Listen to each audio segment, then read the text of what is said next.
probably the farthest southeast point of Australia. We're looking over Bass Strait towards Tasmania and eventually Antarctica, I suppose. But it has a beautiful Mediterranean climate, and it's all probably the highest rainfall in Victoria. And this gallery is called the Mallacoota Arts Space, and the idea is that it is a place for all the arts. So when Mirjam came to us with Project 120, that representing the number of houses that have gone in Mallacoota, and the fact that these people were prepared to make a gift for each person. And it could have been just something simple, but in fact each work is of a surprisingly high standard. And people are just blown away, because most of us, if we made one of those, we wouldn't be prepared to give it away. And quite a few people wanted to come in and buy them. I said, no, they're not for sale, they're a gift.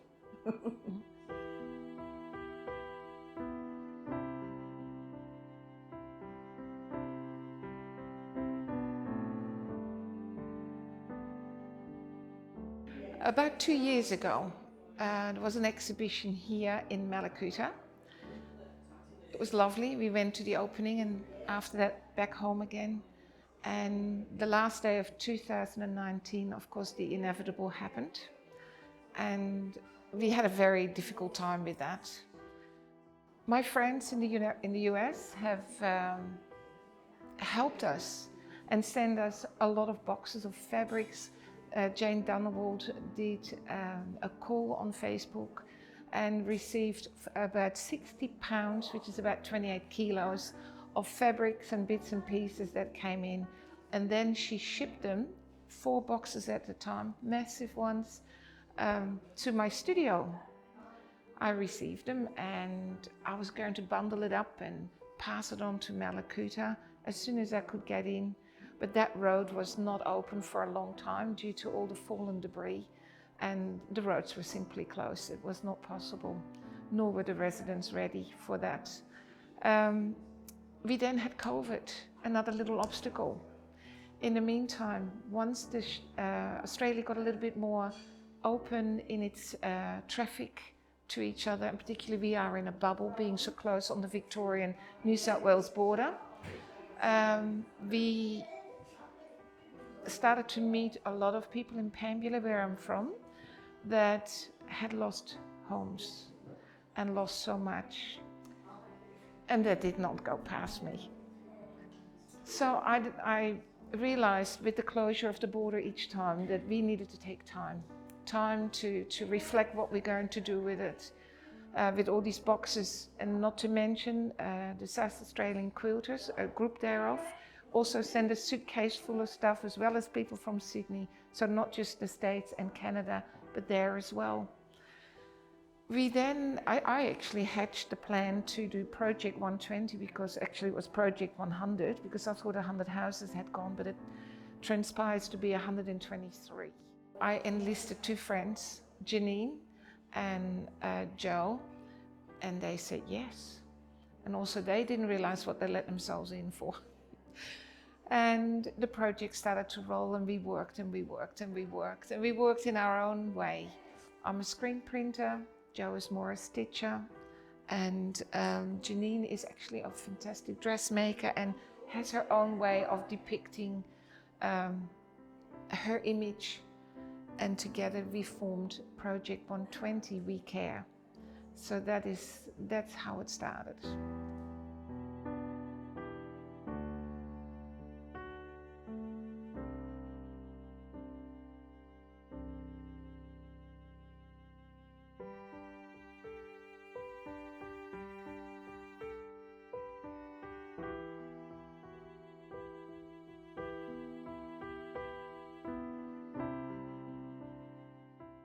For me, it was very much, and it always is, nature as well, and also an inner freedom. I always look for inner freedom, and often that's expressed through either an insect in flight or a community together.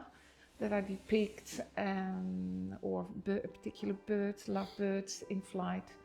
So it was inner freedom, that people could free themselves from the trauma that they have experienced. And I just wanted to pass that on by a fairly simplistic way of putting my work together. Yeah.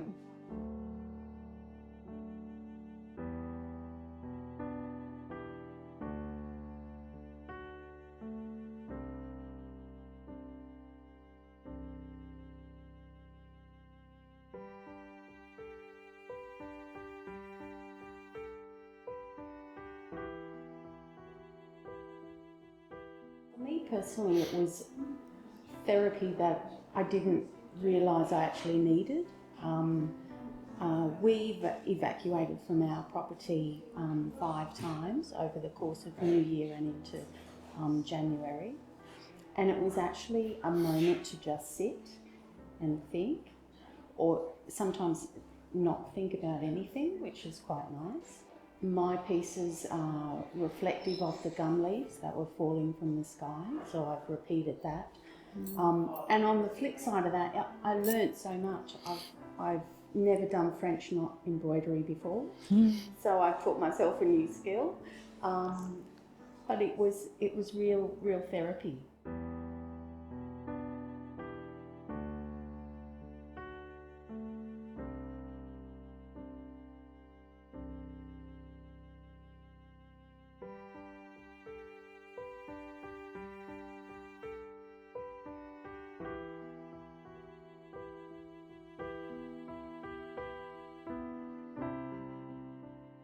The process that I used, it took a little while to really be able to express what I wanted to in each piece, and so the cutouts that are in the silk overlay of my series created windows, and that's what I wanted, because I wanted to think that through the window there's hope, love and courage for the future.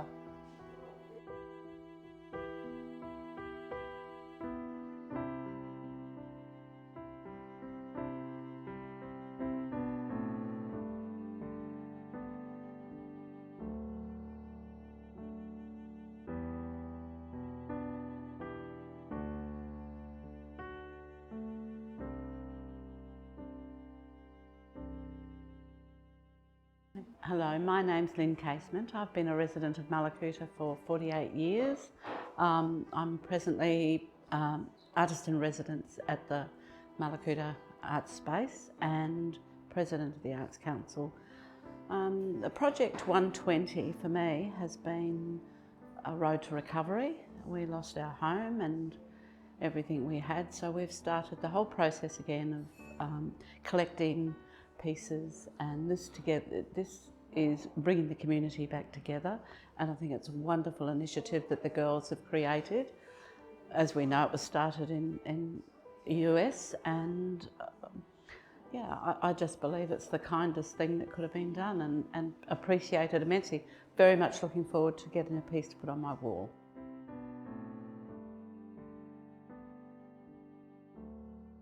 I think that varies from day to day, how everybody's feeling. I say some days I'd just like to close the door and scream, and I feel very emotional about it all. You know, you build a house, but it's harder to create a home.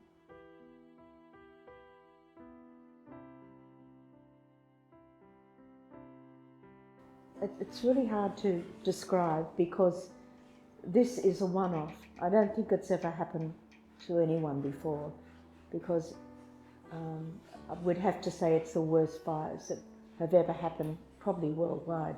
And I think we've realised how much we mean to each other as a community. How can I say it? We've come to realise that there are some things that no fire can take away, and that's what we're clinging to.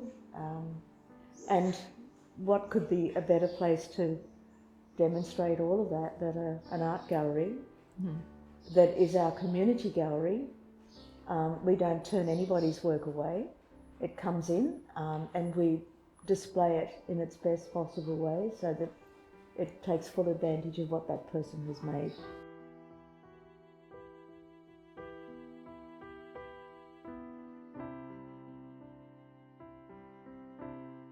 Well, I guess, I'd like to say thank you to, those that have donated, for the reason that a lot of the people of Mallacoota have lost a lot of their textiles and fabrics and art supplies, and to know that there's people from around the world thinking of them, and that they're not only thinking of them, but they're acting on the thought by contributing, by making it known to other people, so that they do get together and find the product to be able to donate it. And and I'm sure lots of the pieces have come from homes of these people, so they have a story attached to them also, and it means that they're giving something up of their own to someone who has nothing anymore. And then It's true. And I think on the flip side of that, an organisation like IKEA, a worldwide huge organisation, had the heart to donate some frames. To them it may not have been much, but to us it completed the work that we'd done.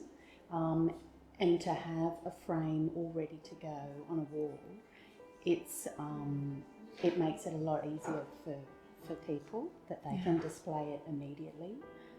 And the generosity from such a large organisation, it was just so easy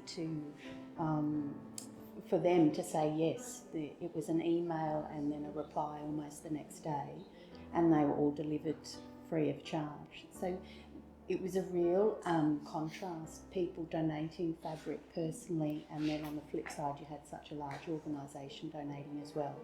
So to a small town like Mallacoota, it's been wonderful.